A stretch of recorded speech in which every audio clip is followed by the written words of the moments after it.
What is trait theory of personality? Well, trait theory of personality says that we all have certain traits or characteristics that can be used to explain why we do what we do. So examples of traits or characteristics might be somebody's honest or dependable or moody. And so maybe you think that I am a sad, moody person and I show up to a meeting and I'm sort of sad and moody. You might say, oh, that's just how Maggie is. That's a trait. For a long time, psychologists have debated how many different personality traits there are.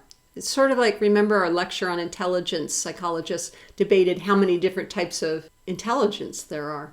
I'm not going to review in this lecture all the different theories about different numbers of traits.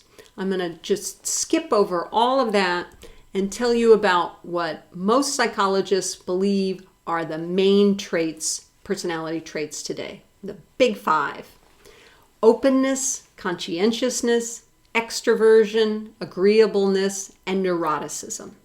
Now, each of those is actually a scale, something you can have more or less of each of those five things. So you can have a lot of openness or very little openness. You can have a lot of agreeableness or very little agreeableness. The way to remember the big five personality traits is that they spell the word ocean. O for openness, C for conscientiousness, etc. So, if we look at the trait of openness, which means openness to experience, if you're on the high end of openness to experience, then you're a very creative and curious person, very open to new ideas. If you're on the low end of openness, then you generally have a very narrow range of interests and you're not too interested in exploring new things and having new experiences. Neuroticism means emotional stability. And somebody who's high on neuroticism is somebody who's nervous and insecure and super emotional, has really strong reactions to things. Someone on the low end of neuroticism is just cool, calm, and collect. They don't get too rattled by things. They have a lot of self-confidence.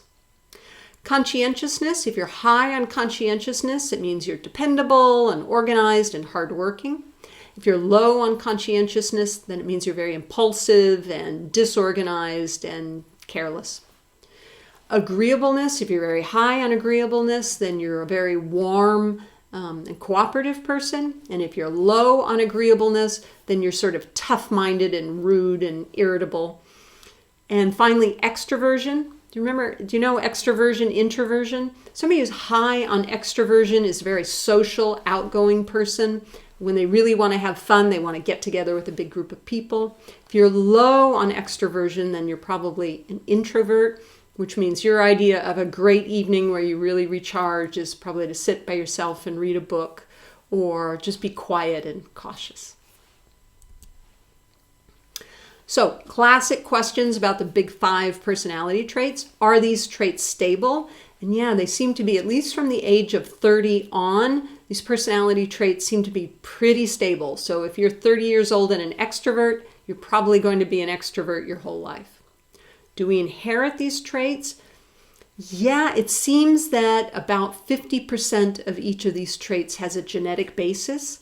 And right now, one of the big fields in which biology and psychology work together is researchers looking for the genetic bases of personality traits.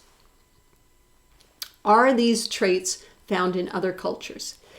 Yes and no. Some of these traits are universal. Some psychologists argue that the traits are universal. Other psychologists argue that some traits are more common in some cultures than in others. So let me give you an example.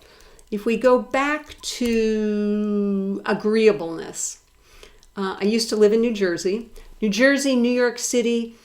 When it comes to agreeableness, that's not a highly respected sort of personality trait to have. New Yorkers and people from New Jersey, they're very tough and aggressive, and they don't want to put up with any garbage, and let's be efficient, let's go.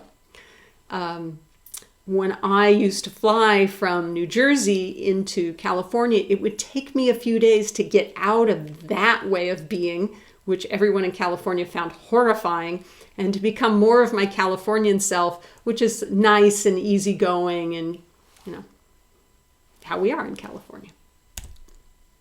And finally, do these big 5 personality traits predict anything else? Yeah, they actually do. There's some interesting correlations. So it turns out extroverts tend to be night owls. They tend to be people who are most alert and engaged at night, and introverts tend to be morning people. Kind of funny. Okay, that's it for the big 5. Come back and we'll talk about how to measure your personality. You'll love it.